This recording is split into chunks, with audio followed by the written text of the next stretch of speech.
Totalmente preocupante la situación, especialmente por los 25 asesinatos en menos de 3 días. Te consulto para ir cerrando esta nota, dado que sos abogado y has defendido a presos políticos, ¿cómo se suelen dar los casos de detenciones forzosas? ¿Cómo los familiares se enteran de los sucesos? ¿Cómo se preserva la integridad física de las personas que van presas, que son detenidas por motivos políticos? ¿Y de qué manera se pueden comunicar con los presos, tanto los familiares como el abogado que defienda a la persona que se encuentra presa? En Venezuela estamos viviendo los patrones del horror. Por no tener un sistema de justicia autónomo, independiente, imparcial, se está prestando a la represión.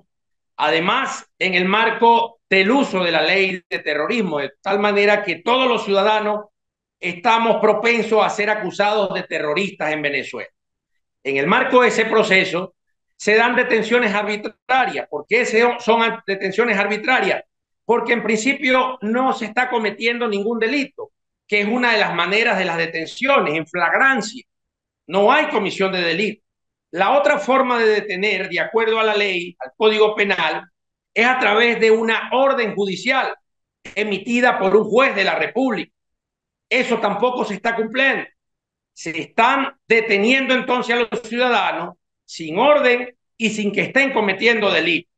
Ante la gravedad de esa manera de detener a los ciudadanos, donde por lo general media la violencia de parte de los funcionarios, no solo policiales, sino también algunos órganos de seguridad, de inteligencia de Estado, como el SEBIN y la DIGESIN, y donde media violencia en esas detenciones, entonces se han dado la tarea de, en principio, incomunicar al detenido. Y el artículo 44, que establece que una vez que tú seas detenido, tienes derecho a llamar a tu abogado y llamar a tus familiares, se está incumpliendo en Venezuela.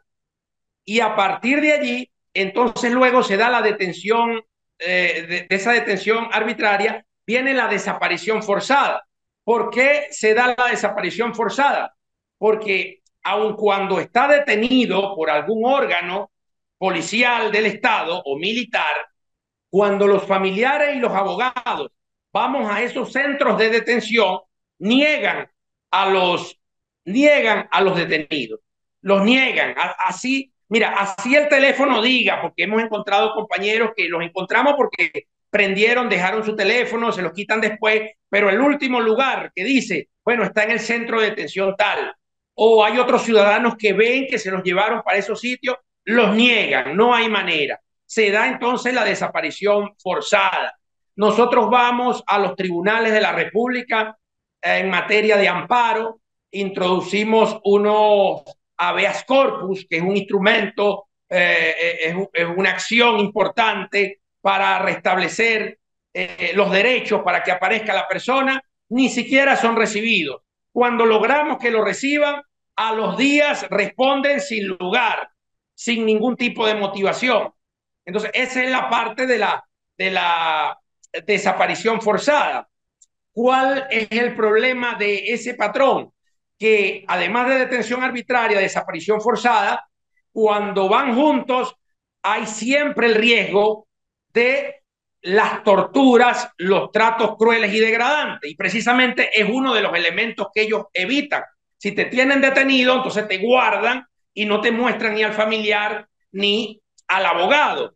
Y finalmente, como lo explicaba, luego viene el debido proceso, el acceso a la justicia, el derecho a la defensa, el derecho a abogados de confianza, para seguir encubriendo todo este patrón de vulneración y por un nuevo fenómeno que es el que estoy explicando, porque al final, como todo es un exabrupto, como no son expedientes reales, sino que todo es amañado, entonces el Estado y el gobierno de Venezuela y los tribunales de Venezuela prefieren quedar ante el mundo como un Estado que niega el derecho a la justicia, el derecho a la defensa y que no permite que abogados de confianza, abogados privados defiendan a esos presos. Eso es gravísimo, pero ellos prefieren eso a que nosotros los abogados tengamos acceso a un expediente que va a demostrar que efectivamente no hay delito porque no hay hecho y por lo tanto no hay pruebas y además procesalmente hablando no hay ni siquiera elementos de convicción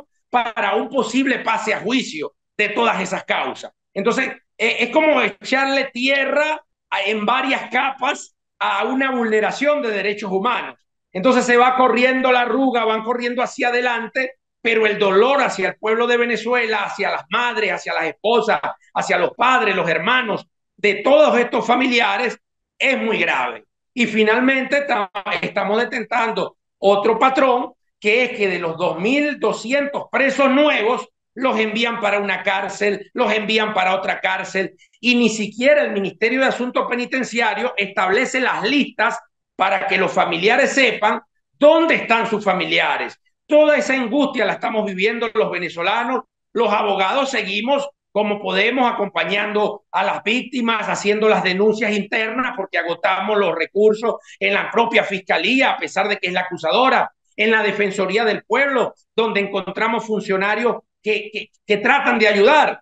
De hecho, y con esto cierro esta parte, nosotros hemos tenido fiscales que se han negado a imputar por terrorismo, como le dan las órdenes a los ciudadanos, como le dan las órdenes desde la fiscalía, y bueno, también los meten presos. Nosotros hemos tenido contactos con defensores públicos que por orientar a las familias correctamente, por intentar establecer las acciones necesarias para hacer una defensa eficaz, los despiden de las defensorías. Es decir, defensores públicos que tratan de hacer su trabajo también entran en contradicción con este Estado que deja en indefensión a los ciudadanos.